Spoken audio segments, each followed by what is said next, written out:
Hello there, I'm your friendly neighbourhood fangirl and I love creating costumes. Perhaps unexpectedly, one of my earliest memories of feeling an appreciation for fashion and design came from watching Epic.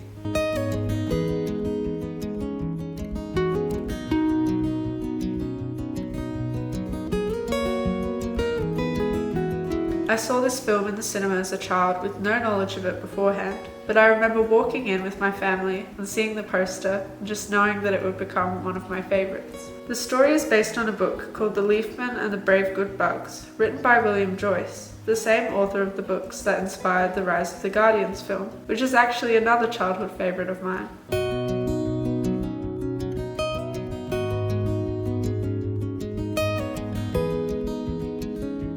And so the specific moment in Epic that I was getting to was of course Queen Tara arriving at the pod ceremony. Her dress is gorgeous, amplified by the animation in the scene as well as in the following battle scene.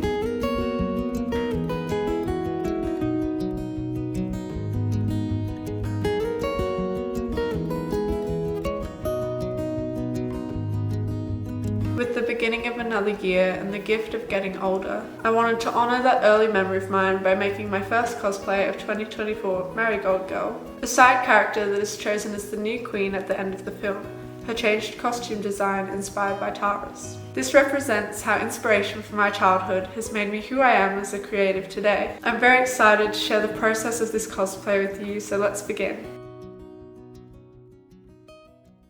Marigold Girl is never actually given a name during the film, so I've chosen to use her title from the credits on Google, rather than the movie credits that just call her Flower Kid. For my design stage, I had so much fun rewatching the film, before finding a reference image and breaking the design down into pieces as I planned my approach. After all the hours I spent embroidering for my last cosplay, I didn't think I would begin my next with another exceedingly repetitive task. But of course I ended up creating over 100 leaves for the shirt. My first steps were buying 3 different shades of green fabric and measuring a leaf pattern onto some cardboard. I then traced and cut 2 sides for every leaf. Sewing their edges together, I left the top open so they could be turned inside out and the hems hidden.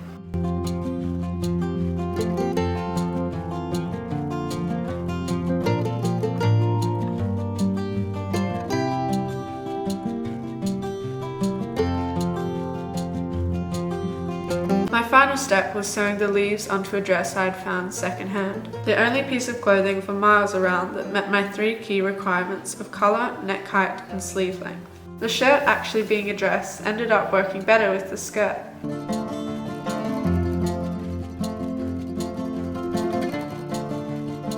Tying my hoop skirt into place was as easy as layering the plain white petticoat I made over the top of it.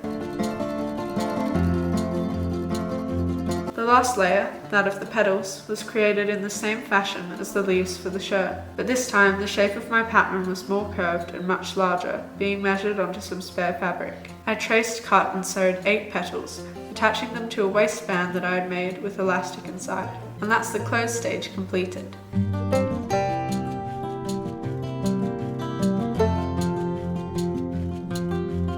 For the base of my flower bud, I found a second-hand straw hat with a curved brim that I could poke wire through to form a frame. This was then covered in white fabric so petals and leaves of yet another different pattern could be attached from the top to the bottom. Folding the edges of those final leaves under the brim, I sewed a green band between them and the white fabric. This brought the chaos into order, and I finished the flower bud by attaching 4 pieces of ribbon that hold the edges of everything in place, completely hidden when it's worn.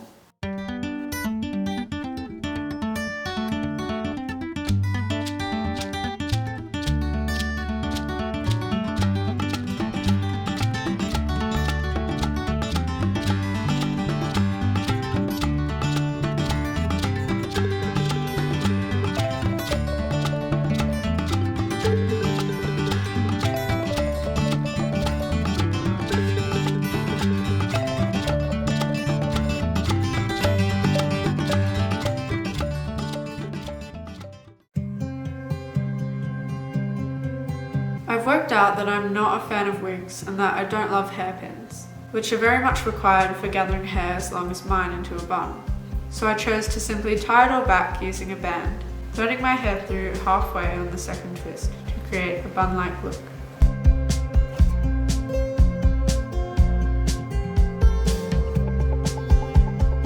For my makeup, I didn't want to paint my face green, so instead I incorporated a touch of the colour into my look with eyeshadow. I applied mascara to my lashes and then pressed golden temporary tattoos near the corners of my eyes, as well as across my cheeks.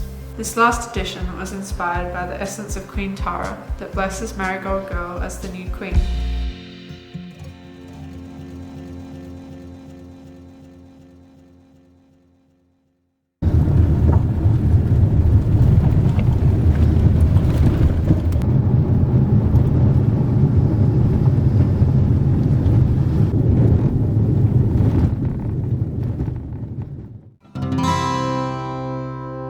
The night before the photo shoot, there was a storm.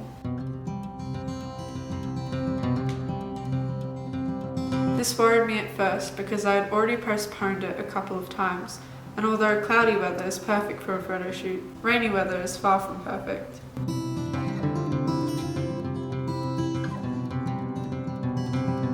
But then I realised that the sky was recreating the storm from the final battle in the film, and just like Epic, it was calm again the next morning.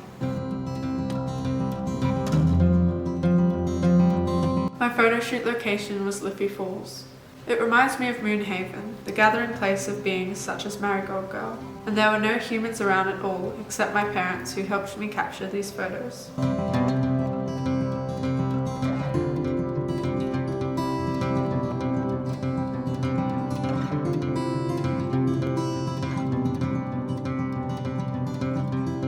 Thank you so much for watching this video. I hope to see you again soon.